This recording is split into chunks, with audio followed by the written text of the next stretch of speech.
Iya, tadi malam menjadi momentum yang sangat seru karena sebagian tuh sempat memprediksi bahwa Indonesia ini akan kesulitan menghadapi Australia. Ternyata Indonesia berhasil menang begitu ya Alfat ya.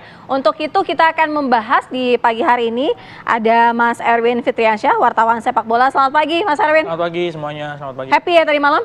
Happy dong. Happy, oke. Selamat pagi, Bung Toel, Tommy Welly, pegawas sepak bola. Pagi, Sira, Alfat, Erwin. Bung Toel happy nggak? Ya harus dong. Harus dong.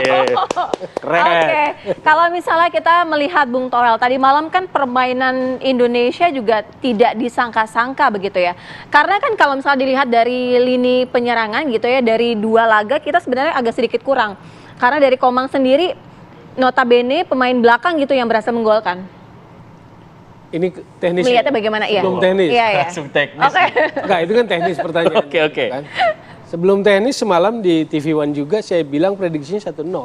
Menang. Oke. Iya, menang. Oh, Sesuai prediksi berarti. Sesuai prediksi ya. Walaupun memang situasinya nggak mutlak. Ini 50-50 lah saya bilang. Tapi bisa menang. Kenapa? Karena pertimbangannya ini tim pernah main di tim senior semua. Dan itu adalah advantage harusnya. Itu satu. Yang kedua, kemenangan ini sebenarnya adalah kado istimewa. Hari ini tepat ulang tahun PSSI yang 94. Oh, selamat ulang tahun PSSI. Selamat ulang tahun. Iya, hadiah Jadi, luar biasa ya. Luar biasa, kado buat PSSI usianya 94 tahun. Itu yang pertama. Yang kedua, pertanyaan tadi, kenapa happy? Happy karena menurut saya kebenarannya jadi terungkap.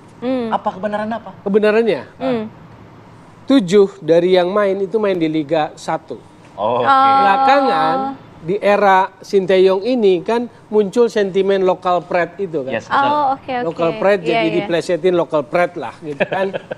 Muncul sentimen itu. Oke. Semalam dari starting 11, 7-nya main Liga 1. Pembuktian pemain lokal pride. Iya. Oke. Mantap berarti ya. Sinteyong sebelum kualifikasi Piala Dunia tahun lalu kan bilang pemain kita lemah mentalnya.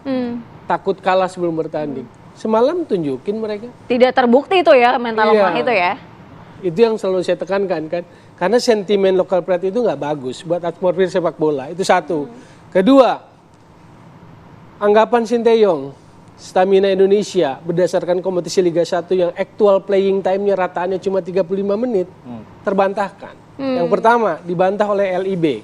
Actual playing time-nya 40 menit. Oke. Kemarin main 100 berapa tuh? 190 plus 19. Ya. Ya kan? Jadi 109. Lumayan. Spartan ngadepin Australia terutama di babak kedua yang digempur. Jadi patah semua. Ini yang kalau pertanyaan Bung Toel happy nggak? Saya happy. Karena bukan sekedar menang, tetapi di Pemainnya balik begitu ya? kemenangan ini ada kebenaran yang terungkap. Wih. Oke. Ya nggak? Oke, Bung Erwin, ada komentar, ada kebenaran Iya. lain mungkin yang bisa diungkapkan. Kalau saya ngomongin statistik, karena bola itu kan ada statistiknya. Oke. Dibandingkan dengan pertandingan menghadapi Qatar, waktu lawan Qatar itu Indonesia U23 possession unggul, Oke. passing akurasi unggul, passingnya unggul, percobaan ke arah gawang unggul, tapi akhirnya kalah, gitu ya. Tapi di pertandingan menghadapi Australia, Indonesia itu kalah semuanya dalam hal semua aspek itu. Bahkan shooting on targetnya itu hanya 1. Hanya 8 kali percobaan, 1 on target. Dan itu yang sementara dan itu jadi gol. Sementara Australia ada 20 sekian, 8 on target. 20 sekian. 21-8. Iya, 21-8. 21 percobaan, 8 ke arah gawang. Waktu lawan Qatar, Indonesia itu 20 kali sekian melakukan pelanggaran. Sementara semalam hanya 10 kali. Jadi waktu lawan Qatar itu lebih banyak emosi yang berperan. Kalau menurut saya oke. pelanggaran banyak dilakukan, 2 gol juga terjadi karena Walaupun mengamati. wasitnya juga seperti itu ya, ada. Iya, Iya. itu masih debatable juga kan Oke. ya kalau wasit kan ya. Nanti kita buat wasit nanti. Buat yang kalah memang enak tuh diserang wasitnya.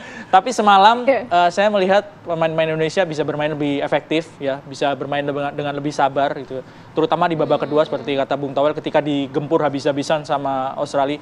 Babak pertama ketika mendapat penalti seperti di Javu. Ya. Ketika menghadapi Qatar kan Qatar. gol pertama dari penalti. Meskipun prosesnya beda, ini pelanggaran tapi yang semalam kena handball gitu.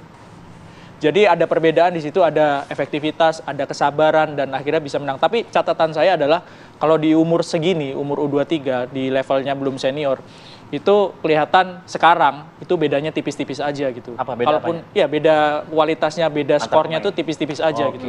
Jadi kalaupun misalnya kalah atau menang itu jarang di atas 3 gol. Dari semua pertandingan yang sudah terjadi di 4 grup itu nggak ada yang selisihnya lebih dari 2 gol. Kalaupun ada gol 4 gitu tapi skornya 4-2. Oke. Jadi nggak ada yang lebih dari 2 gol tuh nggak ada. Oke.